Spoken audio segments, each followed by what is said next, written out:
Last night on MasterChef Australia. If I stuff up in any way, I'm going home, and it's a little bit scary. Julie and Justine went head-to-head in a pressure test. Justine, it's time for you to leave the MasterChef competition. Tonight, we're back home in the MasterChef kitchen for another masterclass. Gary's going to show us something special, so I'll leave you to it. Find out the secrets behind Gary's special fried rice. You've just got to jam flavour into it. Some tips for a quick and easy pizza, pork belly and scallops, and finish off with lemon and date scones. Reminds me of when I used to go to my grandma's house and eat scones with her. It's beautiful.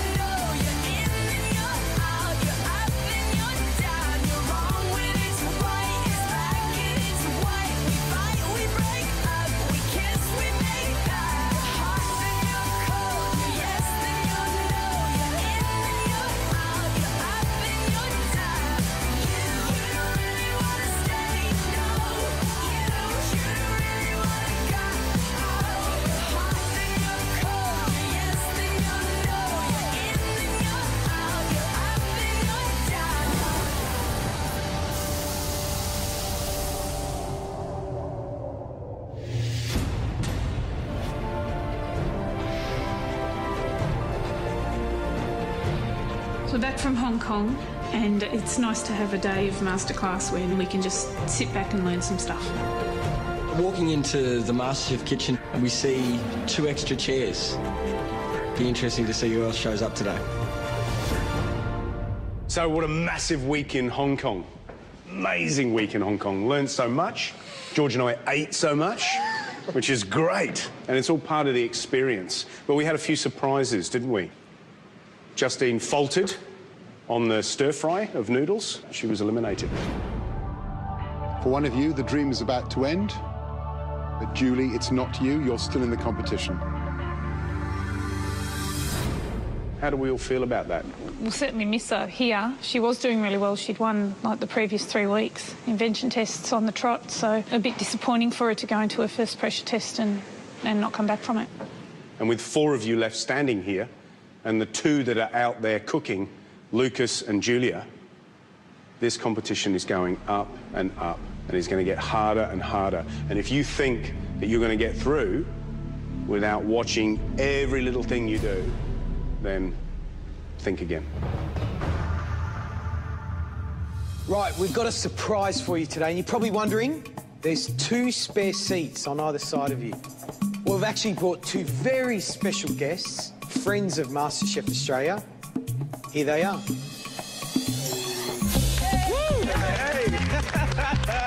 George and Gary announced that they have a small surprise for us, and in walked Julia and Lucas. Welcome back. Julia and Lucas are huge threats to win this competition. Now I'm back in masterclass, and, you know, now more than ever I can see that these are the guys to beat. The benefits of being here for masterclass is that we're actually learning what the other guys are learning. It's probably gives us a bit of an edge, actually. Julia, Lucas, welcome. Welcome to MasterClass. Now remember, their place is guaranteed in the final week of MasterChef. Yours isn't yet.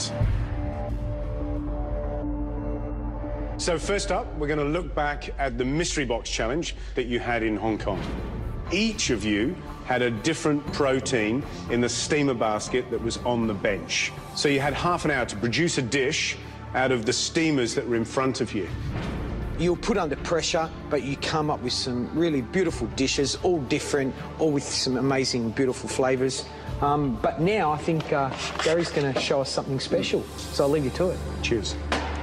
So, taking a look at that mystery box challenge, there were some interesting ingredients. Even you, Sam, you got tofu and you're like, what the hell am I going to do with that? But there are beautiful dishes that you can make from tofu. And you've really, especially at this stage of the competition, you've got to turn your minds around and you've got to get back to the fact that whatever you do, you've just got to jam flavour into it. So that's what we're going to do today. Gary's version of stir-fried rice. And in it, I'm going to put tempeh, which is a type of tofu. It's a pressed soybean cake. So because of that, Sammy, you're coming up to help me. And tempeh is used a lot in Indonesian cooking. And to be honest, on its own, much like bean curd, there's not a lot of flavour into it, but it's about how you apply it, how you use it. So first up, a cup of rice. So I want you to pop that on. We're going to cook that in an absorption method, all right? So 1.5 cups of water, and then we're going to put a pinch of salt and a little sprinkle of oil. And the reason we put that little dash of oil is it coats the grains as it's cooking, and then as it steams and absorbs all the water, keeps it separate. So it's up to the boil, quick as you can. Chris? In stir-fry recipes, I read a lot that they say use day-old rice. Yeah. Does that make much difference? You know what makes a difference because it's dry. Like if you put that rice in the fridge, it dries it out in the fridge, so you get that sort of little beady sound as you throw it onto the tray, and it actually is good. If you use rice straight from the pan and it's hot, you'll always end up with a claggy rice stir-fry. Second job, we're going to do a pickled ginger. So there's about 1/2 cup of sugar and about half of that of vinegar. So double sugar to vinegar if you turn it around the other way. Yeah. That's it. Give it a swirl round, turn it on, bring it up to the boil. Pop the ginger in almost straight away because it will dissolve. So you pop the ginger in. And then the idea here is that ginger, it's got that, you know, quite sort of astringent sort of flavour. It's quite harsh. And by pickling it like this, you'll just give it that nice sort of sweetness. So you get that ginger punch and then that sweetness behind it. That'll come up to the boil, simmer for about 5 minutes, take it off and just let it sit. All right, so the rice is boiling. So what I do is just give that a little bit of a swirl just to make sure, you can just do it just to make sure it's all separate. Pop the lid on, turn it onto a low gas. The rice is going to be in here for about 6 to 8 minutes, just absorbing that water. And then when the gas is turned off, I leave it for about 10 minutes. All right, so the water's gone, and all that steam is going to help continue the cooking. So just take it off. So it's been on about 8 minutes, and it comes off. All right? Coming up, Gary's fried rice gets rave reviews. That is packed full of flavour.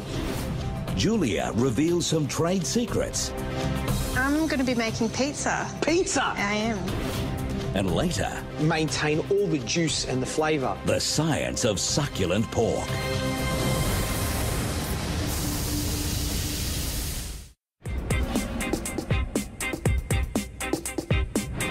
Gary's special fried rice. We're going to use this tempeh. So I just want you to just dice a little bit. All stir-fries are about the ingredients and about getting the ingredients right. And then, when you cook, layering the flavours, OK? So, first of all, we're going to do an egg, and we're going to cook that with a bit of ginger and garlic, all right? Just to get, number one, a texture in there, and then introduce the first layer of flavour. So we're going to get that wok nice and hot. Yep. A little bit of oil in the wok. We're going to put about a teaspoon of garlic and a teaspoon of ginger in there. Give it a second just to fry and release a bit of aroma. And then we're going to put in the egg, all right? Just let it sit for a sec. And then basically what you're going to do, once the egg's in, all right, is just give it a stir around and cook it. Don't be afraid. You can overcook it, essentially. It's just so it's nice and stiff, so you get these nice little eggy bits. Yep. That's great. Give it a flip over, and then that can come out. Can you smell that? It's beautiful. It smells beautiful, doesn't it? It's just ginger and garlic. That's all it is. Straight out? Yep, straight out onto a plate, and then wok back on. OK, so Sam, wipe that wok out, and then another bit of oil in. Sure. Start it off with a little bit of ginger and garlic, again, just to reinforce the flavour. Now, next up, we're going to stir-fry the lapchong. Yep. All right? This is a sweet pork sausage, all right? And you find these across Asia, whether they're China, Vietnam, Malaysia. This sweet sausage you can buy, you know, like in Melbourne, for example. I always go to a district where I know, like Footscray or Victoria Street, where are little hubs of Vietnamese communities, and that's where I'll go. So we bleed the fat out of the sausage. That's what we're trying to achieve. In with the tempeh. Yeah, it smells good. Oh, yeah. All right, so we'll put a few greens in. Yeah, all right, this is gai lung, so Chinese broccoli. And if you've got the little flowers that are on the top, then I would use that. And then we're going to put in about a handful of mustard greens, which are, again, a type of Asian leaf, or, commonly used dark green Asian leaf. Julie? If you'd have used normal tofu instead of tempeh in that dish, would it have held together? I think if you use silken tofu, you'd have to put it through right at the last minute. But to be honest, I'd want that texture, so I'd fry it.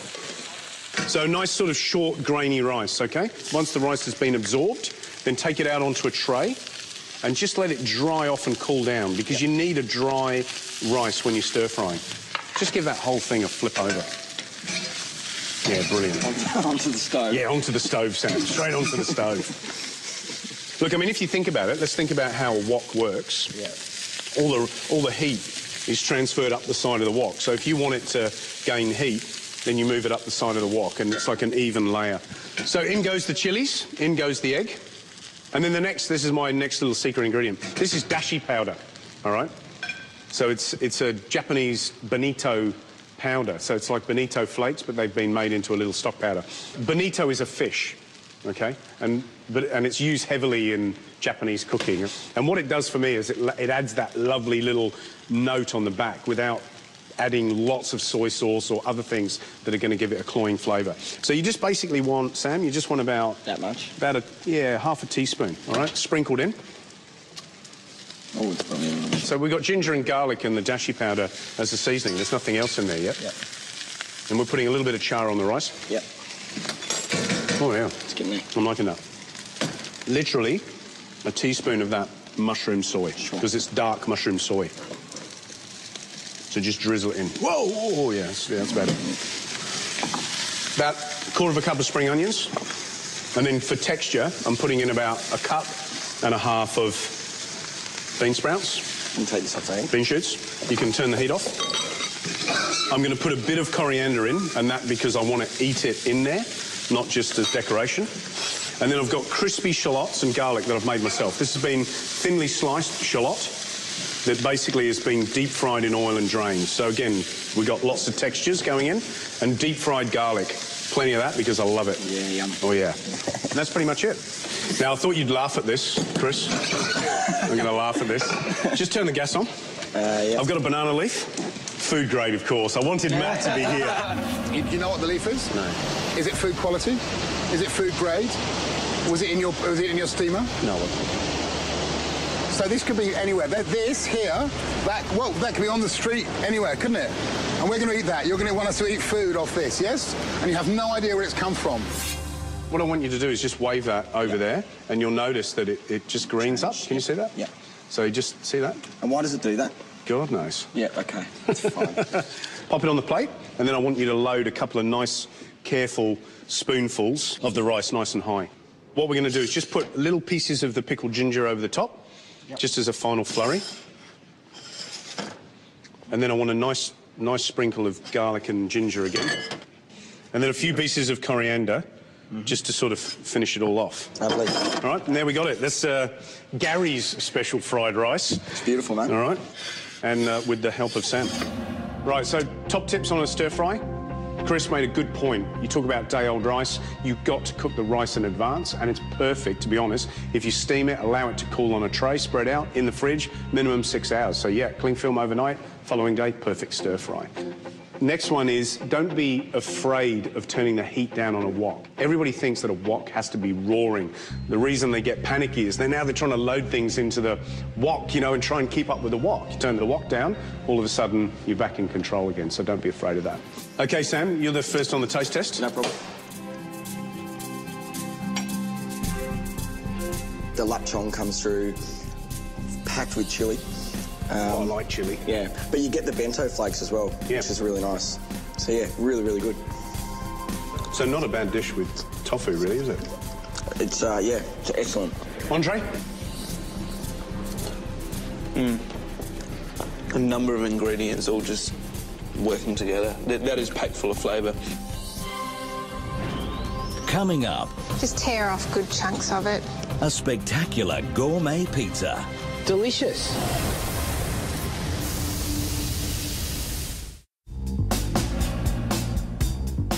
So now our VIP guest, Julia, is going to come on up and cook us something special, I hope. Julia, how are you? I'm are you good. good? Yes. Good to see you. You too. Now tell us, what dish are you going to do for us today? I'm going to be making pizza. Pizza? I am, yes. It's a hot salami pizza with buffalo mozzarella and mint. So have you been making lots of pizzas? I've done since you've quite a been few out? pizzas. The pantry is quite famous for its pizzas. The secret to their pizzas, they have a nice thin base. It's going to take the air out of it so it doesn't prove or rise when we're cooking it. Nice and crisp, not too doughy, and they just use beautiful, simple produce. Just use a traditional Napoli sauce in the middle. Just a couple of really nice things on top of the pizza. So tell us how you make the pizza base. Well, you start off with 15 grams of yeast and you add your sugar and your salt. Which is how much? So it's 20 grams of each. Yep. Just pop them in. And you add your 250 grams of lukewarm water or just tepid water. OK, that's to activate the yeast? Yep. And you add your oil as well. Is that olive oil? Yes. What's that, a tablespoon? It's about a tablespoon of olive oil. Brilliant. And you just set that aside, basically, and in a little while it'll just go a bit frothy. Yep. And I'll get going on the sauce for the base of the pizza. Yep. You've got chopped tomatoes, yep. So it's just about 1 tin of it. So into a dry pan? Yep. Basically, you just want to cook the liquid out of that, so it's evaporate all the liquid, so it becomes a bit more viscous and tight. Yeah, and to just really intensify the flavours and get that sort of cooked tomato flavour rather than the raw tomato. And then you just add some oregano, just dried oregano. Yep. Good pinch of salt. Yep. Some pepper. Crack of pepper. Yep. And just cook that down. And how long would that take? Oh, it'll probably take about 10 minutes. So while we're cooking our sauce, we need to get the oven preheated to basically as high as it can go, and we need to put pizza stone in there to heat up. Pizza stones. Why pizza stone? Basically, it distributes the heat evenly, and it means that the bottom of the pizza will crisp up at the same time as the top is cooking.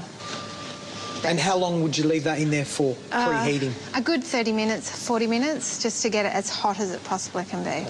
OK, so while that's preheating, what's the next step? The next step is to actually make the dough. Yep. So you've got your yeast mixture here that's it's now reacting. It's gone a little bit frothy. It's all those little bubbles on the top? Yep. So you just pop that in a bowl, get it all out. And then you want to add your flour to your wet mixture a little bit at a time. That's 425 grams of baker's flour. Start using my hands at this point. Okay, so at this point I can turn it out. All right, so now you're working the gluten in the dough? Yeah, it's not sticky, but it's not really dry either. So yeah, that slight tackiness is good. So you just want it to be really smooth and really elastic, that's about right. Yep. You just pop it in a clean bowl. Yep. Just cover it up, pop it in a warm place. OK, so you're putting it to sleep? Yep, just letting it prove, so it should double in size about. Okay. So I've got one that I prepared earlier. Right, so it's been proving for 20 minutes, it's doubled in size, you've knocked it back, what's the next step? Next, you just need to roll it out. For the size pizza stone, we have about 180 grams worth of dough. Yep. Yep.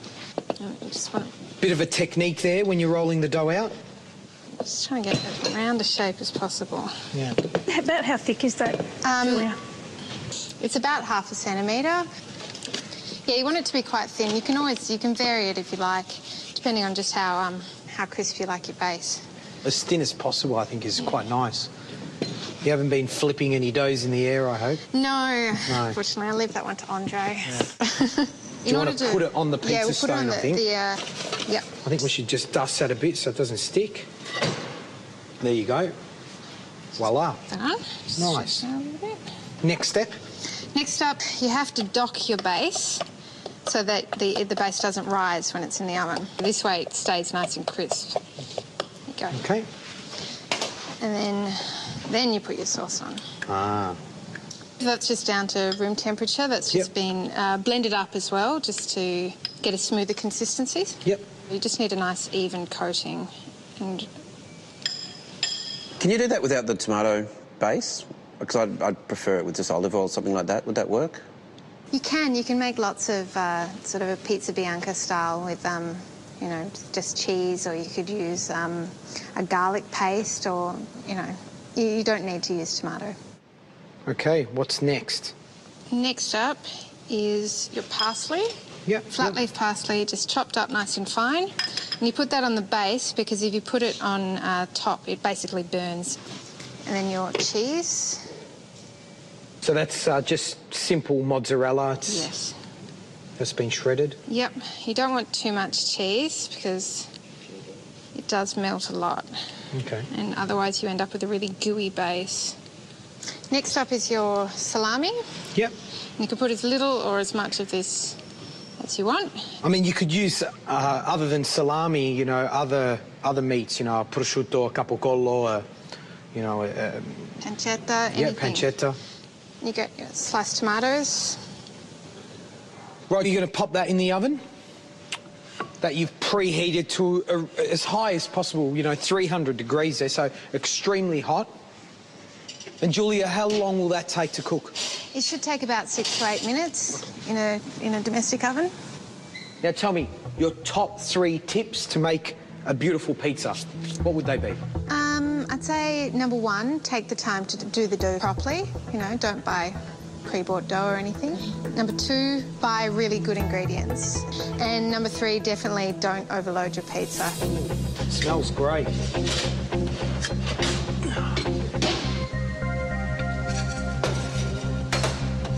The next step is just to basically dress it. Yep. Okay, so what have you got there? You got the buffalo mozzarella? Mozzarella. It's one of my favourite cheeses. Just tear off good chunks of it. The heat left in the pizza will just help melt that cheese right down to... Yeah. Have some nice fresh mint. Just pop it on top. A beautiful combination with the salami that's quite peppery, that sort of acidic tomato, and that richness of the cheese will add a really great flavour to it. Delicious. So there you have it. A hot salami pizza with mozzarella, tomato and fresh mint. Right, we'll cut it up and look at that.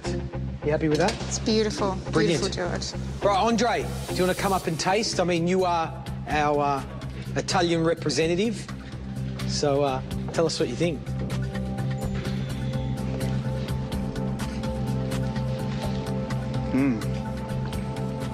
Nice crunchy base.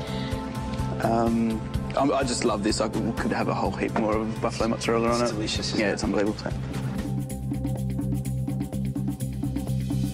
It's very subtle, beautiful base. I'm very surprised how good the mint actually goes with the salami. So nice and fresh. I'll take the whole thing if that's all right. Thank you. No worries. Thank you. Next in Masterclass. Watch those eyebrows, Julie. What happens when you marry a succulent pork belly with sizzling scallops? I wish I could swear. It's so good.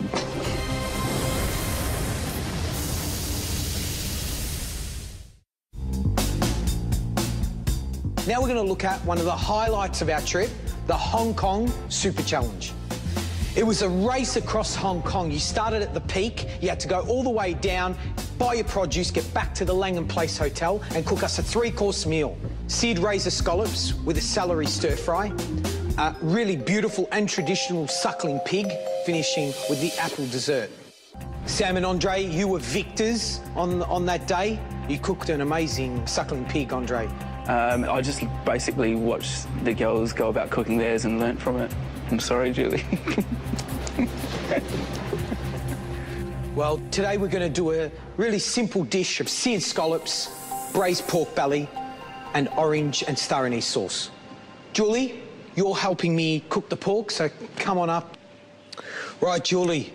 So what went wrong with that suckling pig? First mistake was that the temperature of the oven was way too high, so he started to go brown really, really quickly. When it was out of the oven, we just popped some foil over him to keep him warm. It's a big mistake. Sweat. Yep. Good suckling pig should have skin that actually cracks when you get it. This skin is quite leathery. It's quite hard to eat. So today, Julie, we're cooking with pork belly. You know, it's the same sort of theory with the suckling pig. You know, you've got that layer of skin that you want to make crispy, and then you've got the fat directly underneath, and then the meat. And what needs to happen is that fat directly under the skin needs to render. You know, slowly render it out and then turn the oven up and get it nice and crisp. You did the opposite at the Super Challenge. You actually had the oven up really high. You got lots of colour on it and forgot to render that fat out, which is quite, you know, not nice on the palate. First step to this dish is to prepare the pork. So basically what we're doing is a technique called cryovacuuming. So cryovacuuming is cooking in a bag, removing all the moisture and the air. Just like when you go to a supermarket, you buy, you know, ham, it's sealed in that bag, and when you open it, the air sort of lifts up inside the bag. What that allows you to do is maintain all the juice and the flavour, rather than roasting it in a hot oven where you lose all the flavour and all that juiciness through the oven. First step is, Julie, a tablespoon of ground cinnamon on a tray. Yep. A tablespoon of sugar and about a half a tablespoon of salt. Yep. Give that a good mix on the tray. Now, next step is to coat your pork belly in as much of that spice mix as possible. That's great, Julie. The next step is to cryovac it, but doing it with Glad wrap, okay? We don't want to allow any moisture to get into the pork, so be as liberal as you feel. We're just putting lots of pressure on that piece of pork belly so no liquid can get into it. Now, we've got a Ziploc bag, you know, nothing special. Just pop in, brilliant. And this will just give it that added protection that it needs.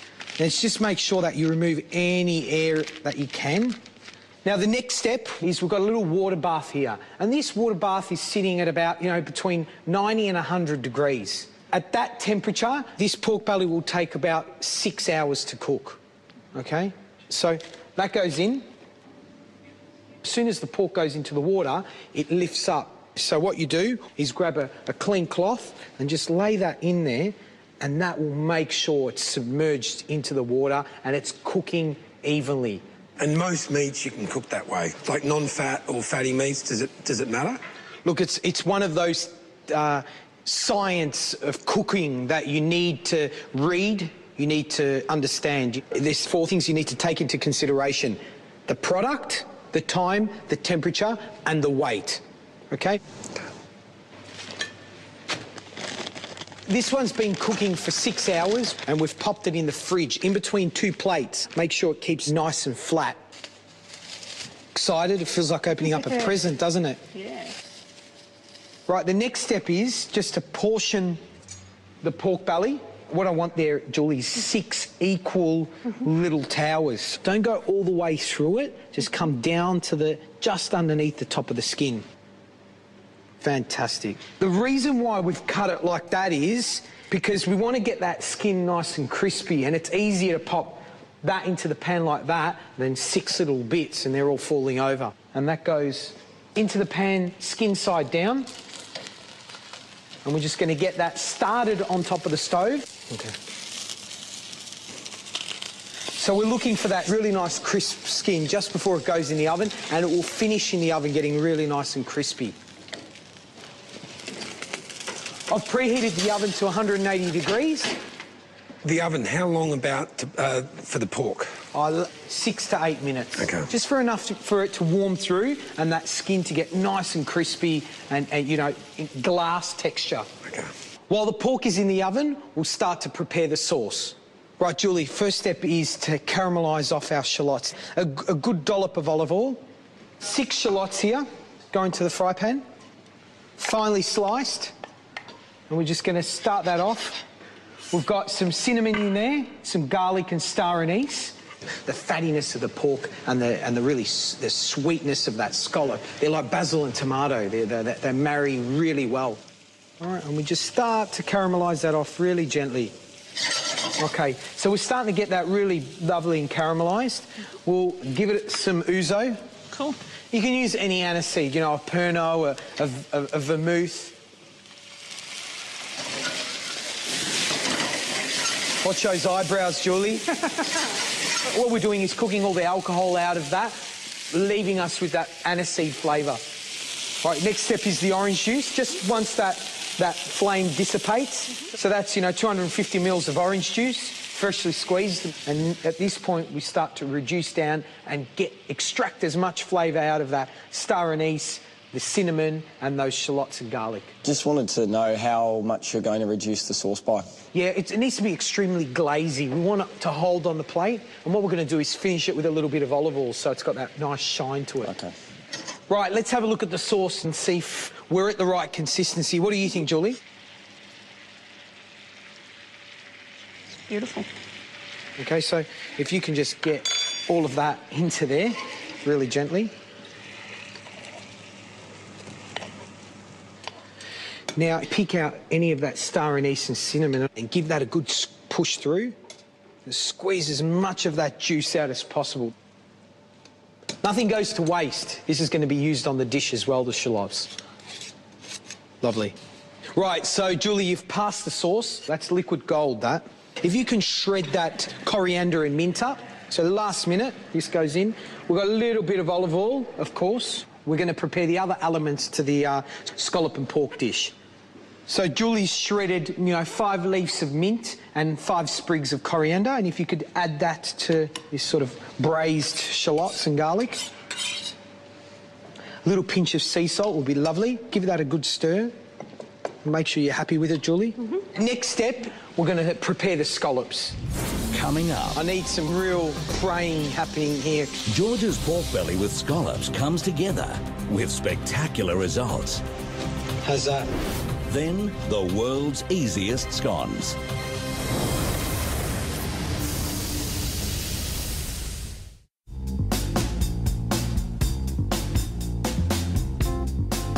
So what we're doing now is my seared scallops with braised pork belly and an orange and star anise sauce. Now, Julie, what happened with your scallops?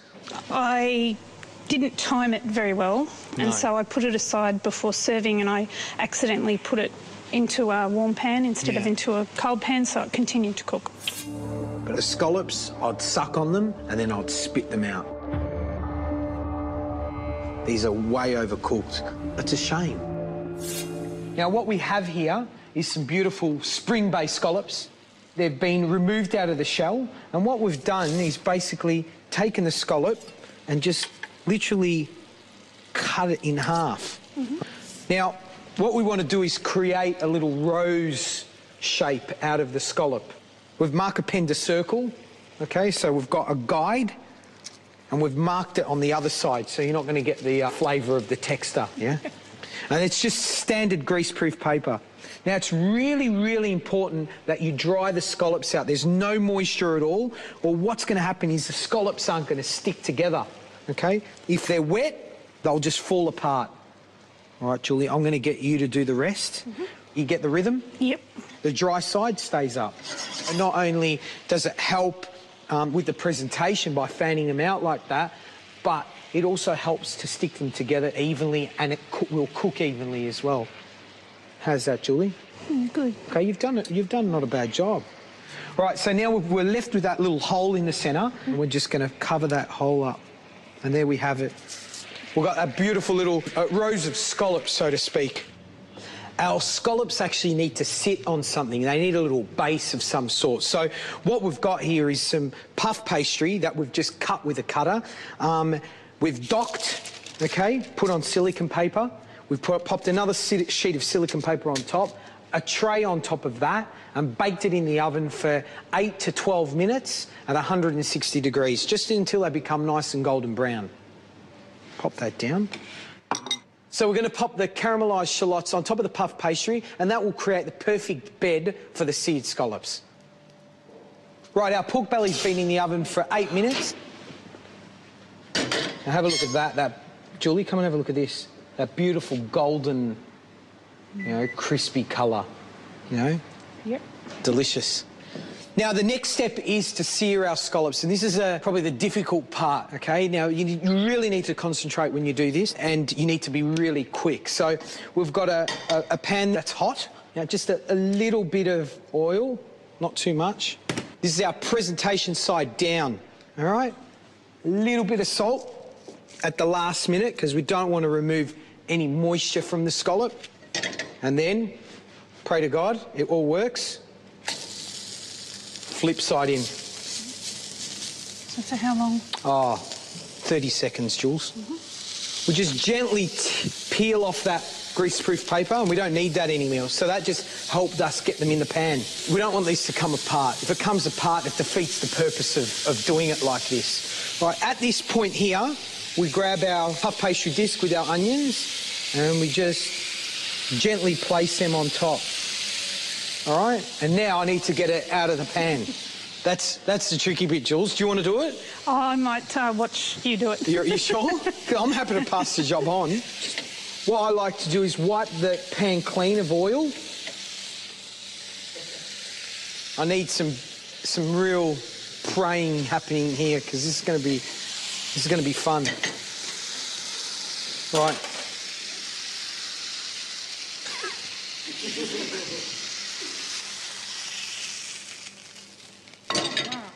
There you go. Wow. All right. Okay. There you have it. They're our scallop, our rows of scallops, so to speak. Right, Jules, now we're ready to plate up. Okay, so first step is how little rows of scallops go down, and then we've got our pieces of pork belly. You know I hate even numbers, Jules, so there's one piece left for you. Beauty. Okay. And then just to finish our sauce, that is like a glaze, you know, it's just beautiful and rich. And maybe a little bit for you, Jules.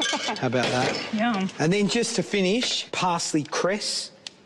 We just elevate the dish. And there you have it, seared scallops, braised pork belly, and an orange and star anise sauce. Nice one. Jules, that's yours, baby. Ripper. A whole lot, a whole lot. What are you doing? How's that? It's so soft. It just melts in your mouth. It's so tender. The sauce is really rich and beautiful, like a real orangey sort of a glaze. I don't know if you can sort of notice, there's not many flavours on this plate, you know. It's a play on textures with, 4 different flavours. You don't need to overload things with lots of different flavours. No, it's really lovely. Lovely. Thank you. Thanks, Julie. Did a great job, sweetheart. Thank you. Chris, would you like to come up and taste? Love to.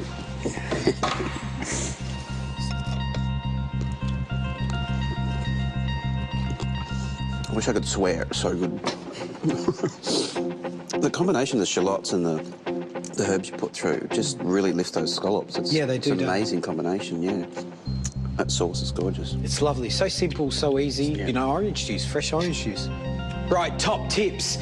When cooking the pork in glad wrap or sous vide style, make sure that the bath for the pork is approximately between 90 and 100 degrees. Also, it's really important that your scallops are dry. Leave them between absorbent paper so that it removes as much moisture as possible, or else the scallops won't stick. My final tip, when you pop those scallops in the pan, you need to be on the ball. You need to be over them, ready to go to get them out of the pan, or else you're going to overcook them. Next in Masterclass. Bit of jam and a bit of cream on each one. Deliciously foolproof scones. Reminds me of when I used to go over to my grandma's house and eat scones with her.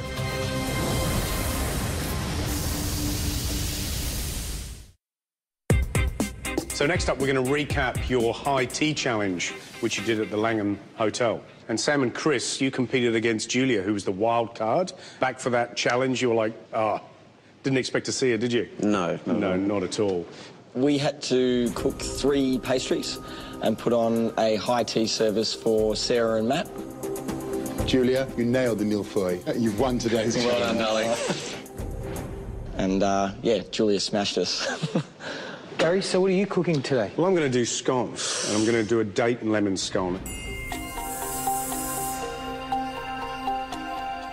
So the reason I picked scones is because they're just a classic that everybody warms to, and you have to have a good recipe. So, Chris, you're going to come up as soon as you failed dismally in the challenge against Julia. Thanks. And you're going to help. This is a cracker of a recipe. So, 150 ml of milk, 150 ml of cream, 1 egg in there, whisked. And I'm going to put 3 cups of flour, and I'm not going to bother sifting it. Okay, so just crack an egg in there. I need to put the shell somewhere. Yeah, I'll just put the shell in there. I love the way you're so tidy, Chris. I love it. So whisk the egg in. And as long as you get this 150, 150, 3 cups of flour, 1 egg, which is pretty easy to remember, you're going to be good. Lucas? It's self-raising flour, though, isn't it? Yeah. Self-raising flour. If you didn't use self-raising flour, baking powder. All right? Probably about 1.5 teaspoons to 3 cups if you use plain flour. And we're going to put in about 2 tablespoons full of sugar. So if you pop that into the dry ingredients, there's always a reason for a little bit of sweetness. Dates, chopped, 1 cup in. And zest 1 lemon. And there we have date and lemon scones. Okay. Come on, Chris. pick the pace up. So 3 cups of flour, 2 tablespoons of sugar, cup of chopped dates, zest of 1 lemon. And don't forget, you've got some flexibility, so you can make them savoury. You could put dill, you could put feta, you could put olives, you could put anything you want in, and they'd make great little canopies. Sam, you got a question? Yeah, you talked about variations with savoury scones. Yeah. What are some other things you could put in a sweet scone? What other things? Yeah. Well, start thinking about sweet things. Yeah. Just think of anything. You put chocolate. To be honest, you could treat it like a muffin. You can put fruit in it, you put dried fruit in it, semi-dried fruit, you know. So all we've got to do is put in the wet ingredients, which is the 150 milk, 150 cream, and the 1 egg. Just pour it in and mix it up. Yeah. Don't be afraid to just give it a good old mix. All right, so it's pretty much an all-in-one recipe. That's what makes it nice and easy. Bring it together in the bowl, and then we're going to tip it out onto the bench with a little bit of flour. So tip that baby out. And what you're going to do is just give it a quick knead, but essentially you're just going to bring it up into a nice sort of smooth, coherent dough and forming it into a big patty that you can cut scones from. Yeah. How much do we work it? Not much, just so it's a nice, coherent sort of chunk, which looks pretty good. Does it feel nice? Yeah. Yeah.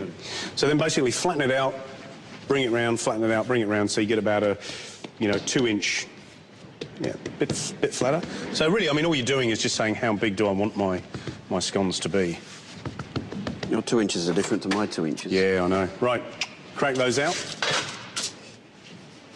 Right, so what I do is then I then tip them out this way, so they've got that little flat side up. Okay. Does that make sense? Yep.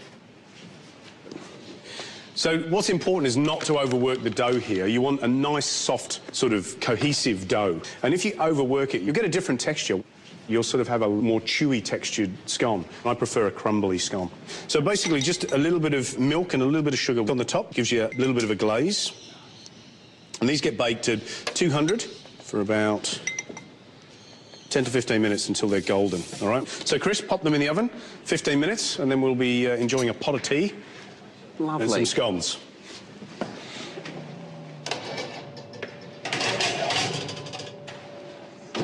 So there you have it, the world's easiest scones. Top tip for scones, let's face it, recipe. Recipe is king for pastry. If you don't follow that recipe, it's not going to work. But number 2, just make sure that you don't overwork the dough. You're going to have this really sort of bready scone. And also bake until golden brown. Gary, I've got the tea. Oh, beautiful. Put it down here. Actually, the scones ready? Yeah, just grab them out of the oven. Yeah. That's fantastic. Beautiful. Oh, Ooh, you're a good man, aren't you? They look delicious. So you can tell they're cooked because you tap them on the bottom. They've got little hollow bottoms and they're nice and light. Bit of jam and a bit of cream on each one. Yep. And I suppose we should ask Chris if he wants to taste one first. Chris, come on, let's try. Let's see what you think of your scones. I've got to get in there too. I can't let you two... Wow. It's beautiful and crisp on the outside. I love that texture. I think there's so much soul in something as simple as a scone, and there's so many chefs out there that can't make one. Thank you. Cheers, Chris. Sam, come on. You were our other high tea contestant.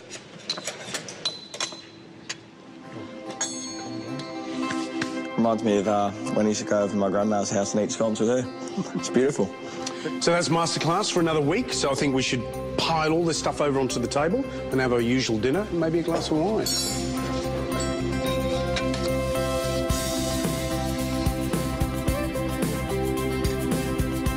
Hong Kong was a great experience. It was fabulous. We enjoyed it immensely. Any inspiration you can get might give you the edge. Congratulations. It's a great achievement that all of you made it to Hong Kong. That was a week in your life that you'll never forget. Well done. Cheers. Cheers. Guys. Cheers, guys. Guys, good luck to all. Cheers. Cheers, Chris. Next time on MasterChef Australia. The countdown to the finals has well and truly begun. Some mystery ingredients get our 4 remaining chefs thinking outside of the box. Let's face it, whoever wins this challenge is going to be a genius. Plus, there's romance in the air as our chefs fall in love with food all over again. I can't think of a less romantic environment than the MasterChef kitchen, to be perfectly honest. It could be a really tricky challenge. Question is, have they bitten off more than they can chew? 3 courses each? Have they got time? If you can't push yourself at this stage, well, it's time to go home, I suppose. That's a disaster, isn't it? Why is this happening to me?